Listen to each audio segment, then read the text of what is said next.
Moleque, a segunda temporada de Blue Lock finalmente lançou e eu vou estar aqui semanalmente comentando com vocês sobre cada episódio lançado. Dito isso, vamos lá. O episódio começa com Itoshirin e Itoshisai tirando uma pelada nem um pouco amistosa. Na real, o clima tá muito do hostil. Aviso de spoiler agora. Se tu não quiser pegar, pula pra esse minuto que tá aí na tela. Itoshisai e Itoshirin são irmãos e eles tinham um sonho de infância de serem os melhores atacantes do mundo. Antes de deixar o Japão, Sai era considerado um gênio da bola e foi por isso que ele recebeu um convite afora. Ele foi pra Espanha com a ambição de se tornar o melhor atacante do mundo, mas ele acabou voltando pra casa como meio campista, que é exatamente nessa cena que a gente tá vendo agora. Tanto é que tem uma mala ali. O Rin não entende porque o Sai largou o sonho de ser atacante, e nem a gente. Se tiver uma teoria, pode comentar aí embaixo. Mas bom, a gente volta até a sala do Ego, com ele recebendo uma ligação do conselheiro especial da União Japonesa de Futebol, que é apenas um gordo que pensa que os jogadores sub-20 são apenas fantoches pra ele poder ficar rico. Ele fica farpando o Ego e intimidando, mas shut up, bro! Silêncio que o pai tá a pensar. E a gente vê que ele tá de olho na ficha técnica do Rin. E me indigna uma parada aqui. O cara é jogador de basquete ou de futebol? 16 anos, tendo 1,86 m, tá maluco? Seletiva de futebol.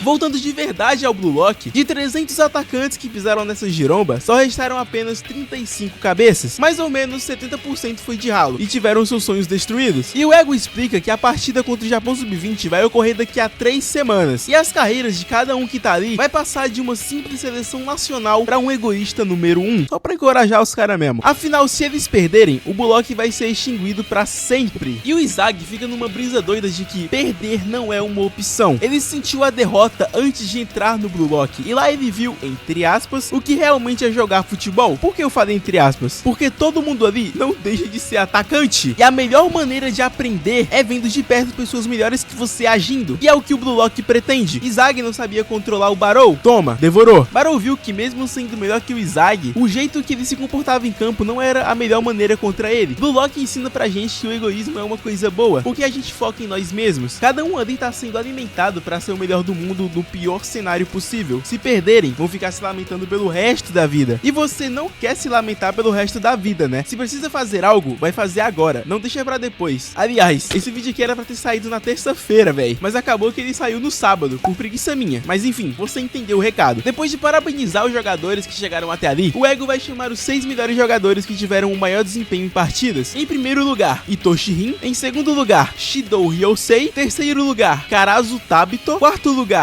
Otoya Eita. Quinto lugar, Kenyu Yukimiya. E sexto lugar, por mais que tenha sido realmente uma surpresa e o troço dá um zoom gigantesco na cara do Izagi, acabou sendo o Nagi, o sexto melhor jogador em desempenho do Blue Lock. O Yukimiya pergunta ao Ego o que difere ele do primeiro colocado, e sendo bem direto, ele diz que o Rin e o Shidou foram os únicos que conseguiram fazer um gol contra os 5 craques, e o resto é baseado no total de gols, e principalmente é a pessoa que o próprio Ego escolher. O amigo ficou caladinho. Agora vai se iniciar a próxima seleção, formando os times A, B e C. Time A com Itoshirin e Shidou, time B com Karazu e Otoya e time C com Nagi e Yukimiya. Os 29 jogadores que sobraram precisam escolher um dos times para participar e vai funcionar da seguinte forma: vai rolar um time de 5 pessoas, os 2 jogadores sendo os 2 líderes de cada time e os outros 3 sendo jogadores que escolheram aqueles times, sendo dividido em 3 grupos. Cada time vai jogar uma partida de 5 contra 5 para encontrar quem mais se conecta melhor com o jogo do outro. Por exemplo, o Nagi e o Izagi jogam extremamente bem juntos, logo eles são bem conectados, então seria inteligente o Izagi ir pro time do Nagi, já que ele já tem uma experiência, correto?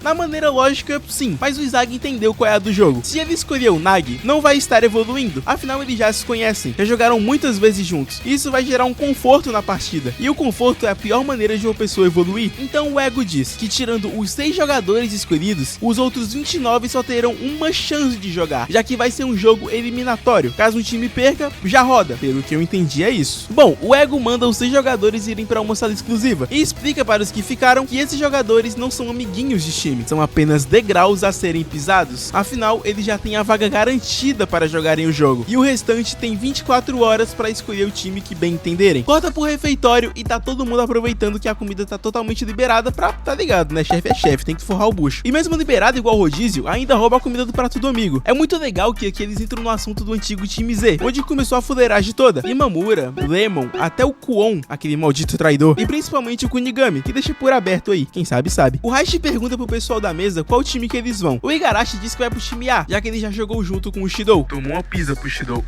Gagamaru diz que vai B ou C, mas não diz bem o motivo, só acha que ele se daria bem. Beleza. Bashira tá cagando e andando, já que ele vai ter 2 vidas, já que ele ficou em 7º lugar na colocação e vai fechar o último time que restava de brinde. O Shigeru também não decidiu, mas ele pergunta pro Izagi qual que ele vai, e o Bashira, bocão que é, diz que o Izagi tá pensando no time A ou C, claro, ou pro Rin ou pro Nagi. E ele afirma que é isso mesmo, e pergunta como que o Bashira sabia. Bashira diz que se o Izagi quer causar uma boa reação química com a sua arma, que é a percepção espacial, o time C vai permitir jogadas combinadas com o Nagi, mas se ele quiser apostar em um potencial que ele ainda não descobriu e que ainda não foi libertado, o time A do Rin seria perfeito pra ele evoluir. Vamos até a sala VIP, que é onde os 6 melhores estão, e é literalmente uma caixa vazia, é um cubo. Essa cena representa muito bem o intervalo da escola, né? O isolado com o celular, o isolado que não leva o celular, os que tem a turminha de amigos e o brigão que arruma briga com o maluco quieto. Pois é, o Shidou chegou do nada falando que ele e o Rin vão ser ótimos amigos e pergunta se ele curte explosões. Rin diz que não é o estilo dele e manda Shidou cair fora. Ele dá um sorriso e avança com uma voadora pra cima do Rin. Em geral, ele mó paz querendo que eles brigarem. Literalmente mó paz, né? Nagi. Tirando o Yukimiya, ninguém não tá nem aí. Até que o ego interfere e diz: vocês são os que nós chamaríamos de craques do Blue Lock. Usem os outros jogadores para virarem o maior craque do mundo. Não importa o que aconteça, não deixem que outro jogador além de vocês roube o seu lugar. Praticamente o mesmo papinho que ele meteu com a galera quando os 6 saíram da sala. O cara sabe manipular. Aí o Izagi, pensativo até agora sobre qual time vai escolher, toma uma surra de realidade pelo Barou. Ele diz que vai escolher entre o time A e B. Qualquer um serve muito bem pra ele. Izagi pergunta pra ele o motivo, e ele diz que não quer jogar no time C por conta do Nagi. Afinal, eles jogaram juntos uma vez. E em um jogo competitivo como esse que vai acontecer, não vai ser bom treinar com alguém que ele já conhece. Não vai fazer ele evoluir em nenhum aspecto. E o Izagi fica feliz de ouvir isso do Barou. Mas o Barou pergunta: por que você, Izagi, não está entre os 6 melhores? Você é a pessoa que eu quero destruir. Não se deixa ficar preso aqui, seu perna de pau. E sai fora deixando o Izagi sozinho. E sozinho mesmo. Ele tá assistindo alguma coisa no salão que a gente não sabe o que é, mas provavelmente tá sendo as jogadas do Itoshi Rin. E os pensamentos intrusivos vão consumindo o Izagi, pensando que não vai ser fácil mostrar o seu valor por causa do Rin. Então a melhor coisa vai ser pro time do Nagi, que é onde está a sua zona de conforto. O Nagi não é tão habilidoso quanto o Rin atualmente pra ofuscar o Izagi, mas antes dele decidir realmente, aparece o réu comentando que também está no mesmo barco. Ele não sabe o que time escolher, e o Izagi com dúvida diz que pensava que o único time que estava na cabeça do réu era o Nagi, mas ele disse que não gosta de ouvir essas coisas da pessoa que separou os dois. É claro. Eles ficam conversando sobre o time do Nagi, já que ele é muito próximo aos dois, e tiram a conclusão. Finalmente se passaram as 24 horas e a hora de todo mundo partir à sala de reunião para anunciar os times. E o Izagi fica com o time A, junto do Itoshi Rin, se desafiando a esmagar a honra do número 1 do Blue Lock. E de surpresa, por incrível que pareça, até o Bashira entrou na onda. Time B, de relevantes, tem o Barou, Shigiri e o Nico. E o time C, assim como a gente esperava, o réu cedeu e foi pro time do Nagi. Times montados, e depois de acabarem todas as partidas, os jogadores que mais se destacarem vão enfrentar a seleção sub-20 do Japão.